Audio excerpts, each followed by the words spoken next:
Melihat Indonesia sebelum tahun 1997, banyak mata dunia berdecak kagum. Ekonomi kita tumbuh pesat, rata-rata di atas 7% per tahun selama hampir satu dekade. Gedung-gedung pencakar langit mulai menjamur di Jakarta, menjadi simbol kemajuan dan modernitas. Proyek-proyek infrastruktur raksasa seperti jalan tol dan pembangkit listrik dibangun dengan gencar di berbagai penjuru negeri. Para investor asing pun berlomba-lomba menanamkan modalnya, tergiur oleh keuntungan yang menjanjikan dan stabilitas politik yang terjaga di bawah rezim Orde Baru. Indonesia dijuluki sebagai salah satu macan Asia baru, sebuah kekuatan ekonomi yang sedang bangkit dan siap diperhitungkan di panggung global. Semua tampak sempurna, seolah kita sedang melaju di jalan tol kemakmuran tanpa ujung. Namun di balik fasad yang berkilauan itu, fondasi ekonomi kita ternyata keropos dan rapuh. Pertumbuhan yang tinggi itu banyak dibiayai oleh utang luar negeri dalam denominasi dolar Amerika, baik oleh pemerintah maupun, yang lebih masif, oleh sektor swasta. Banyak perusahaan besar meminjam dolar dengan mudah karena suku bunga di luar negeri lebih rendah, tanpa membayangkan risiko jika nilai tukar rupiah tiba-tiba anjlok. Mereka terlena oleh kebijakan nilai tukar rupiah yang dipatok secara terkendali terhadap dolar, yang memberikan ilusi stabilitas. Kepercayaan diri yang berlebihan ini membuat banyak korporasi mengambil risiko tanpa perhitungan matang, mengabaikan prinsip kehati-hatian dalam mengelola keuangan mereka. Kerapuhan ini juga menjalar hingga ke jantung sistem keuangan sektor perbankan. Bank-bank tumbuh seperti jamur di musim hujan, namun pengawasannya sangat lemah.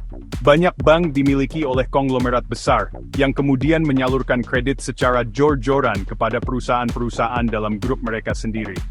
Praktik ini dikenal sebagai connected lending, sebuah bom waktu yang mengabaikan analisis risiko kredit yang sehat. Akibatnya, banyak pinjaman yang disalurkan ke proyek-proyek spekulatif dan tidak produktif. Sistem perbankan kita saat itu ibarat rumah kaca yang indah dari luar, namun rangkanya terbuat dari bahan yang mudah patah, siap hancur oleh guncangan kecil sekalipun. Di sisi lain, praktik korupsi, kolusi, dan nepotisme atau KKN telah mendarah daging dalam sistem ekonomi dan pemerintahan. Kedekatan dengan pusat kekuasaan menjadi kunci sukses bisnis, bukan efisiensi atau inovasi.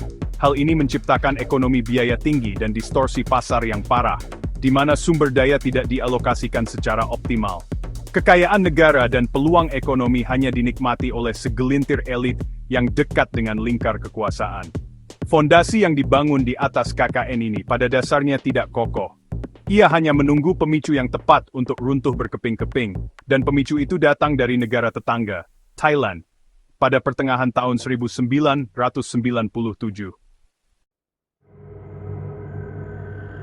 Krisis finansial Asia dimulai bukan dari Jakarta, melainkan dari Bangkok. Pada 2 Juli 1997, pemerintah Thailand, setelah kehabisan cadangan devisa untuk mempertahankan mata uangnya, memutuskan untuk mengambangkan nilai tukar baht. Keputusan ini memicu kepanikan investor global. Mereka mulai melihat negara-negara lain di Asia Tenggara dengan model ekonomi yang mirip, utang luar negeri yang besar, defisit transaksi berjalan, dan sistem keuangan yang rapuh. Indonesia, dengan segala kerapuhan fundamentalnya, sontak menjadi target spekulasi berikutnya. Para pelaku pasar mulai meragukan kemampuan Bank Indonesia untuk mempertahankan nilai tukar rupiah yang saat itu dipatok dalam rentang tertentu. Pemerintah Indonesia awalnya mencoba melawan tekanan pasar. Bank Indonesia menghabiskan miliaran dolar dari cadangan devisanya untuk melakukan intervensi, membeli rupiah agar nilainya tidak terus merosot. Namun, serangan spekulasi terlalu masif untuk dibendung.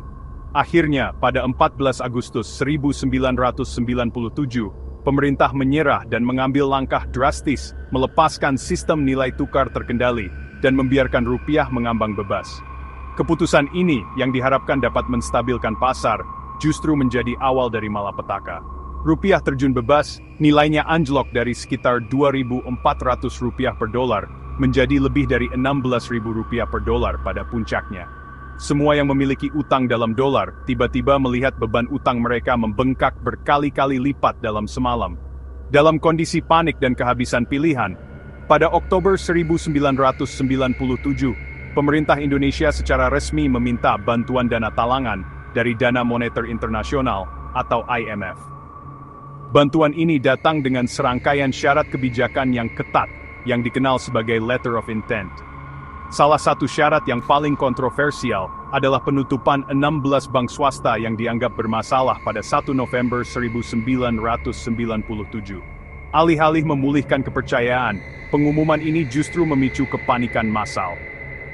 Masyarakat berbondong-bondong menarik dana mereka dari bank-bank swasta karena takut bank mereka akan ditutup berikutnya.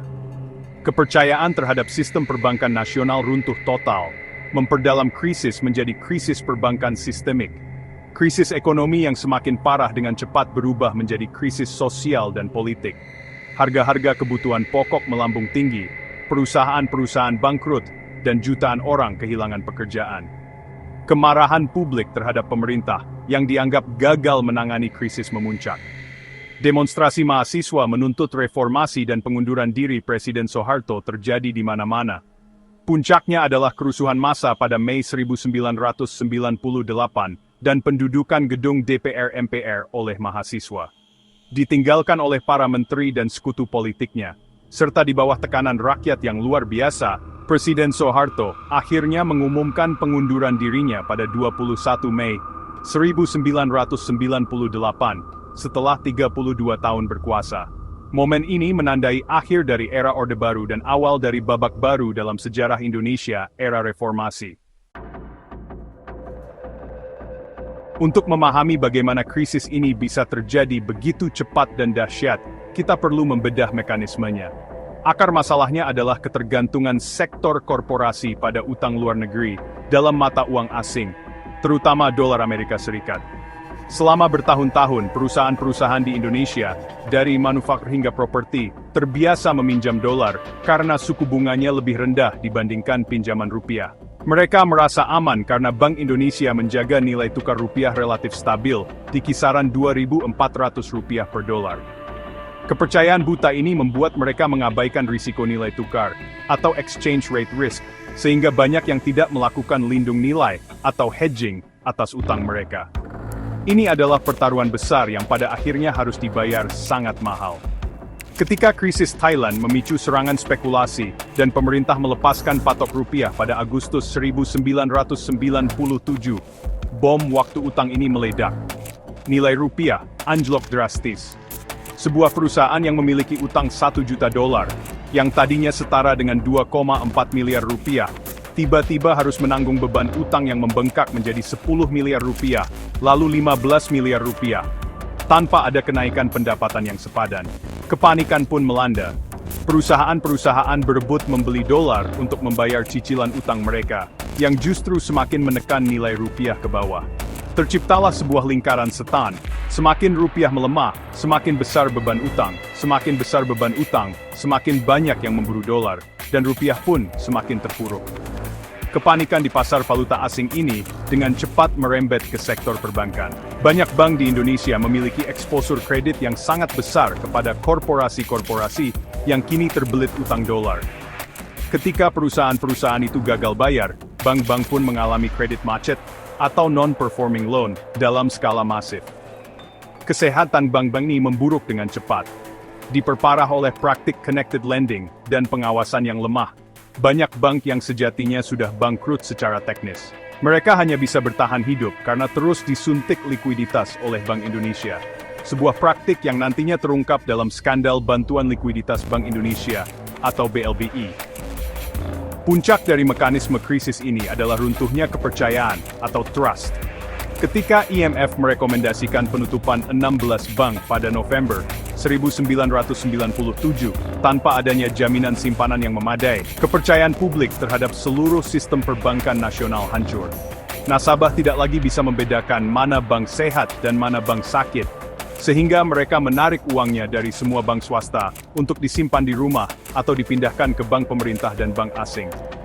Fenomena ini disebut bank run. Krisis yang awalnya adalah krisis nilai tukar, kemudian menjadi krisis utang swasta, akhirnya bermutasi menjadi krisis perbankan sistemik. Dan puncaknya adalah krisis kepercayaan total terhadap kemampuan pemerintah dalam mengelola ekonomi. Di tengah badai krisis yang mengamuk, pemerintah Indonesia mencoba berbagai jurus kebijakan untuk menyelamatkan perekonomian. Langkah pertama yang paling signifikan adalah meminta bantuan kepada IMF pada Oktober 1997. Paket bantuan senilai 43 miliar dolar Amerika Serikat disetujui, namun datang dengan resep kebijakan yang sangat ketat dan seringkali kontroversial. IMF menuntut reformasi struktural yang radikal, termasuk pengetatan kebijakan moneter dengan menaikkan suku bunga secara drastis, pemotongan subsidi, liberalisasi perdagangan, dan yang paling terkenal, restrukturisasi sektor perbankan. Tujuannya adalah untuk menstabilkan rupiah dan memulihkan kepercayaan pasar. Namun dalam jangka pendek, banyak dari kebijakan ini justru memperdalam resesi ekonomi. Salah satu resep IMF yang paling berdampak adalah penutupan 16 bank pada November 1997. Langkah ini yang dimaksudkan untuk menunjukkan keseriusan pemerintah dalam membersihkan sektor perbankan justru menjadi bumerang. Kurangnya persiapan dan komunikasi publik yang buruk, ditambah tidak adanya skema penjaminan simpanan yang kredibel, memicu kepanikan massal. Untuk mengatasi krisis likuiditas akibat penarikan dana besar-besaran, Bank Indonesia terpaksa menggelontorkan Bantuan Likuiditas Bank Indonesia, atau BLBI. BLBI pada dasarnya adalah fasilitas pinjaman darurat dari bank sentral kepada bank-bank yang mengalami kesulitan likuiditas agar tidak kolaps dan memicu efek domino. Namun, penyalurannya syarat dengan penyimpangan dan KKN, menjadikannya salah satu skandal keuangan terbesar dalam sejarah Indonesia. Menyadari bahwa penutupan bank saja tidak cukup, pemerintah kemudian mengubah strategi.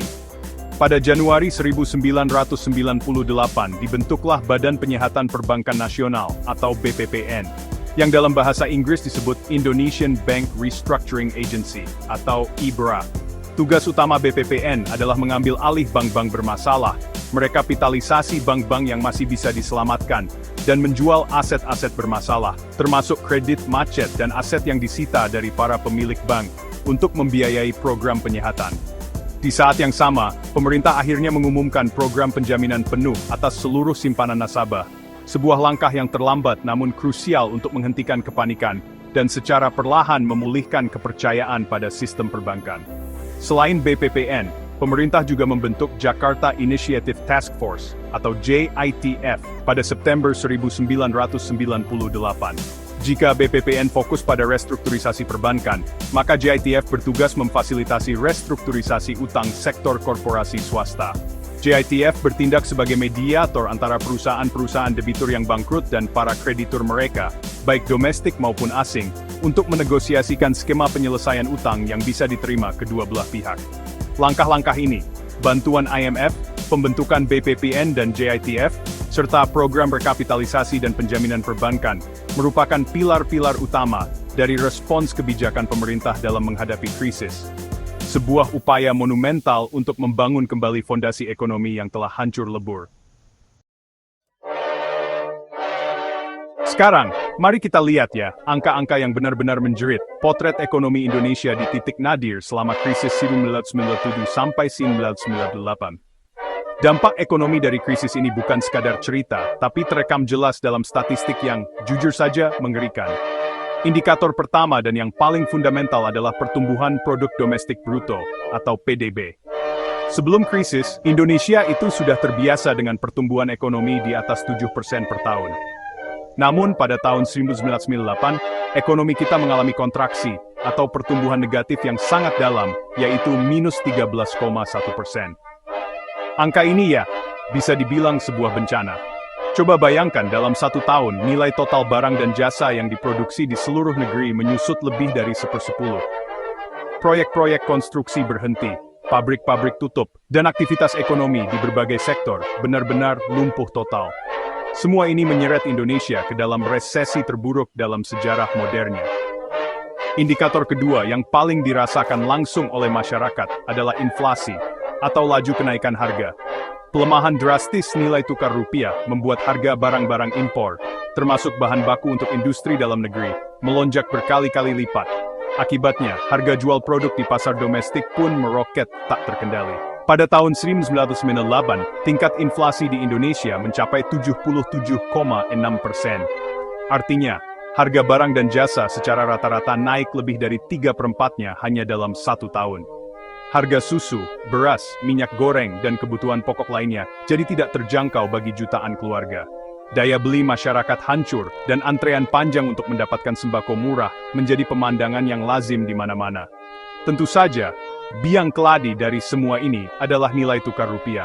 Sebelum Juli 1997, kurs rupiah stabil di sekitar 2.400 per dolar Amerika Serikat. Namun, setelah dilepas ke mekanisme pasar bebas, nilainya terjun bebas. Pada titik terendahnya di pertengahan 1998, nilai tukar rupiah sempat menyentuh level di atas 16.000 per dolar Amerika Serikat. Ini berarti mata uang kita kehilangan lebih dari 80% nilainya hanya dalam waktu singkat. Anjloknya nilai tukar inilah yang memicu kebangkrutan korporasi, melumpuhkan sektor perbankan, dan menyebabkan hiperinflasi. Angka kurs rupiah menjadi barometer harian yang ditatap dengan cemas oleh seluruh rakyat Indonesia, dari pengusaha besar sampai ibu rumah tangga.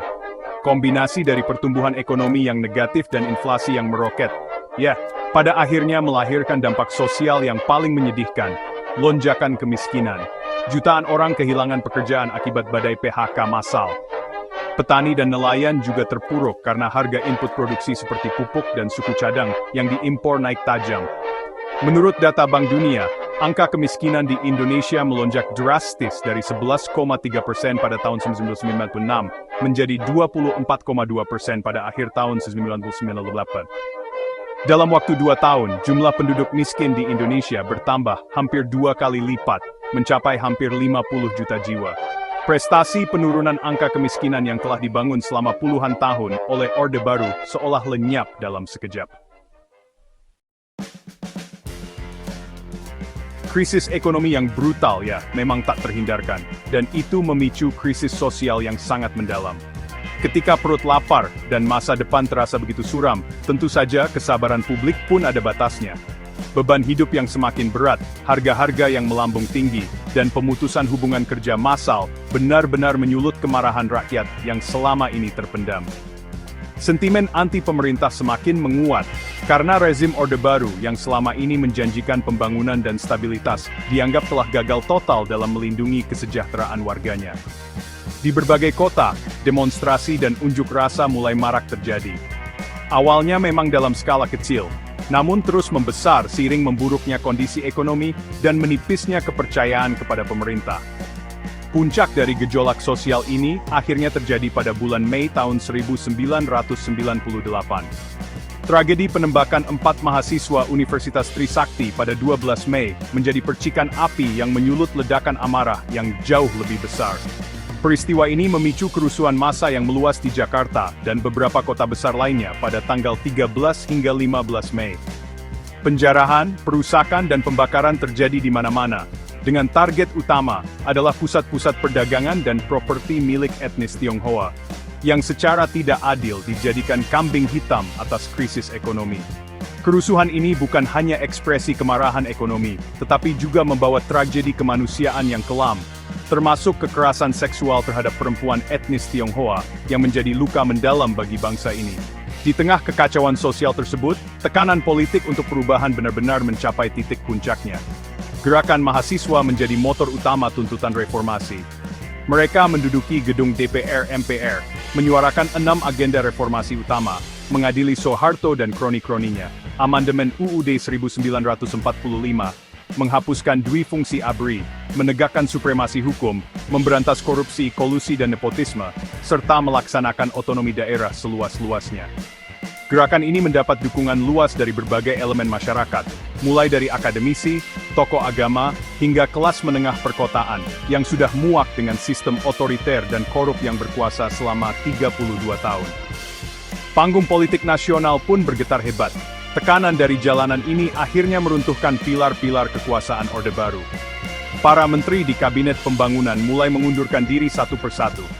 Pimpinan DPR MPR saat itu, Harmoko, yang sebelumnya dikenal sebagai loyalis Soeharto, secara mengejutkan meminta presiden untuk turun dari jabatannya. Ditinggalkan oleh para pembantu dan sekutu politiknya, dan dihadapkan pada kekuatan rakyat yang tak terbendung, Presiden Soeharto benar-benar tidak lagi memiliki pilihan. Pada pagi hari tanggal 21 Mei 1998, ia secara resmi mengumumkan pengunduran dirinya. Momen bersejarah ini menandai akhir dari sebuah era dan membuka gerbang menuju era reformasi, sebuah babak baru yang penuh harapan sekaligus tantangan bagi Indonesia. Lengsernya Soeharto, sejujurnya, tidak serta-merta mengakhiri krisis. Indonesia mewarisi puing-puing ekonomi yang hancur dan sistem keuangan yang benar-benar lumpuh. Pemerintahan transisi di bawah Presiden B.J. Habibie dan pemerintahan-pemerintahan berikutnya dihadapkan pada tugas raksasa untuk membangun kembali fondasi ekonomi dan keuangan negara. Salah satu agenda reformasi terpenting adalah membenahi arsitektur kelembagaan yang terbukti gagal mencegah krisis. Pelajaran utamanya jelas, Bank Sentral harus independen dari campur tangan politik agar dapat menjalankan kebijakan moneter secara kredibel dan efektif. Ketergantungan Bank Indonesia pada pemerintah di masa Orde Baru dianggap sebagai salah satu penyebab utama kegagalan dalam menjaga stabilitas. Sebagai respons, lahirlah Undang-Undang Nomor 23 Tahun 1999 tentang Bank Indonesia. Undang-undang ini menjadi tonggak sejarah dengan memberikan status independen kepada Bank Indonesia. Tujuannya jelas, BI harus fokus pada satu tujuan utama, yaitu mencapai dan memelihara kestabilan nilai rupiah, tanpa bisa diintervensi oleh pemerintah atau pihak lain, dalam menetapkan kebijakan suku bunga atau kebijakan moneter lainnya. Gubernur BI tidak lagi menjadi bagian dari kabinet. Independensi ini adalah syarat mutlak untuk membangun kembali kredibilitas kebijakan moneter di mata pasar domestik maupun internasional. Sebuah langkah krusial untuk menstabilkan ekonomi dan mengendalikan inflasi dalam jangka panjang. Selain reformasi di Bank Sentral, pembenahan di sektor pengawasan perbankan juga menjadi prioritas utama. Krisis 1998 membuktikan bahwa pengawasan perbankan yang berada di bawah BI pada saat itu tidak cukup kuat untuk mencegah praktik-praktik perbankan yang sembrono dan berisiko tinggi. Untuk itu, muncul gagasan untuk memisahkan fungsi pengawasan dari Bank Sentral dan membentuk sebuah lembaga pengawas independen yang fokus mengawasi seluruh industri jasa keuangan, tidak hanya perbankan, tetapi juga pasar modal dan industri keuangan non-bank seperti asuransi dan dana pensiun. Ide ini adalah bagian dari praktik terbaik internasional untuk menghindari konflik kepentingan di Bank Sentral.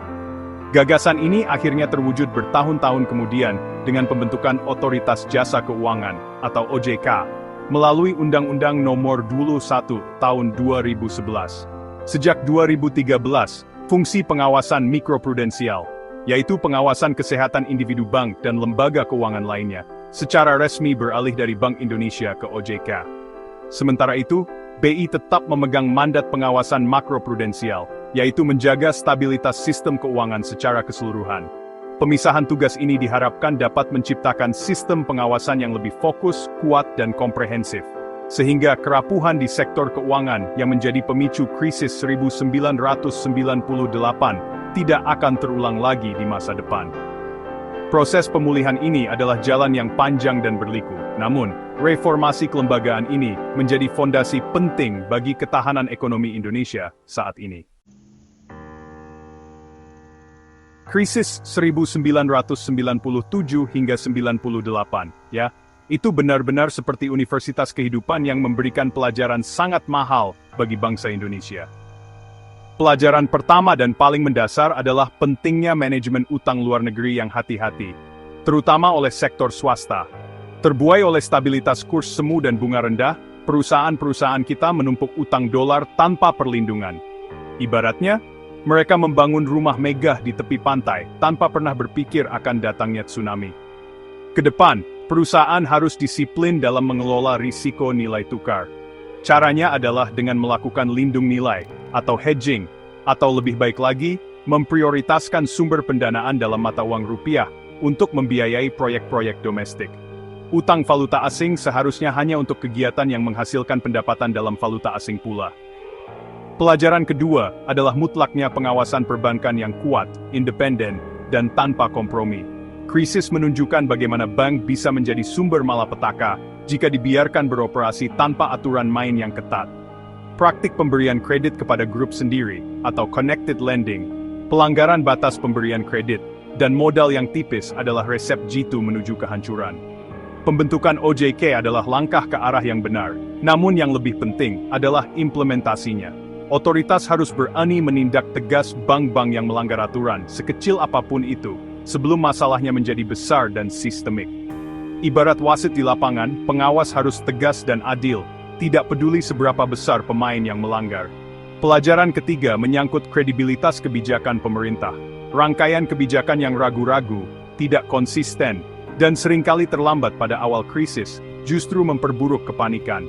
Contohnya, penutupan 16 bank tanpa jaring pengaman simpanan adalah sebuah blunder fatal yang menghancurkan kepercayaan. Sejarah ini mengajarkan bahwa dalam situasi krisis, kepercayaan adalah aset yang paling berharga. Pemerintah dan bank sentral harus berkomunikasi dengan jelas, bertindak cepat, dan konsisten. Sebuah kebijakan yang baik sekalipun akan gagal jika pasar tidak mempercayainya. Membangun kredibilitas membutuhkan waktu bertahun-tahun, namun bisa hancur hanya dalam hitungan hari. Pelajaran terakhir adalah pentingnya memiliki mekanisme pemulihan krisis yang sudah siap sedia sebelum krisis itu datang. Kita belajar betapa kacaunya situasi ketika harus membentuk lembaga seperti BPPN dari nol di tengah badai. Oleh karena itu, pasca krisis, Indonesia membangun kerangka kerja yang lebih solid. Kini kita memiliki lembaga penjamin simpanan atau LPS yang menjamin dana nasabah hingga jumlah tertentu, memberikan ketenangan bagi masyarakat. Kita juga punya Forum Koordinasi Stabilitas Sistem Keuangan atau FKSSK yang terdiri dari Kementerian Keuangan, BI, OJK, dan LPS. Forum ini berfungsi sebagai komite krisis yang siaga untuk berkoordinasi dan mengambil langkah cepat jika ada gejala ketidakstabilan. Ini ibarat menyediakan sekoci dan pelampung di kapal sebelum berlayar, bukan baru mencarinya saat kapal sudah bocor. Krisis moneter 1997 hingga 98, lebih dari sekadar peristiwa ekonomi, ia adalah sebuah titik balik yang mengubah wajah Indonesia secara fundamental.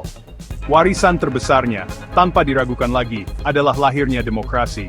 Runtuhnya rezim Orde Baru yang otoriter membuka gerbang menuju kebebasan politik yang belum pernah dirasakan sebelumnya. Pers menjadi bebas, partai-partai politik baru bermunculan, dan pemilihan umum yang bebas dan adil menjadi norma baru. Kekuasaan tidak lagi terpusat di Jakarta, melainkan didesentralisasikan melalui kebijakan otonomi daerah, memberikan kewenangan lebih besar bagi daerah untuk mengatur rumah tangganya sendiri. Meskipun prosesnya tidak selalu mulus, transisi menuju demokrasi adalah pencapaian paling berharga dari pengorbanan di era reformasi. Di bidang ekonomi, krisis meninggalkan warisan berupa arsitektur ketahanan yang jauh lebih kuat.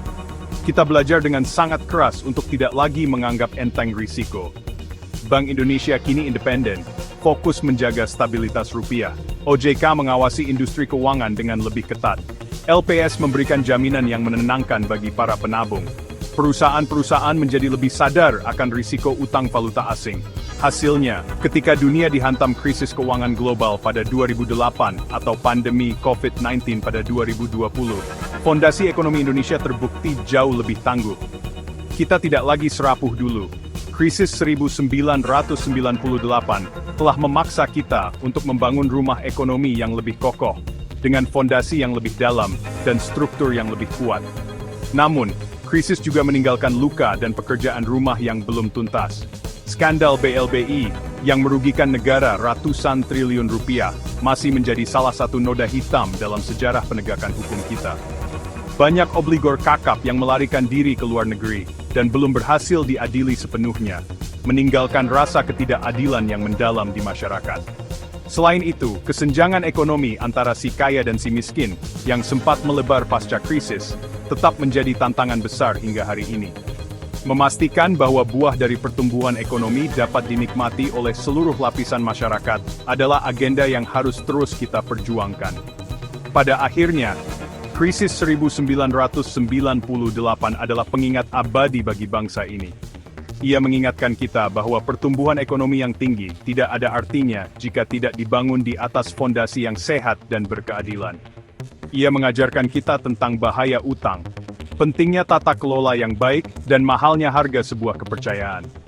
Bagi generasi muda yang tidak mengalami langsung dahsyatnya krisis, mempelajari periode kelam ini bukanlah untuk membuka luka lama, melainkan untuk memetik hikmah. Sejarah ini adalah kompas kita, penunjuk arah agar kita tidak mengulangi kesalahan yang sama, dan terus berjuang membangun Indonesia yang lebih adil, lebih demokratis, dan lebih tangguh di masa depan.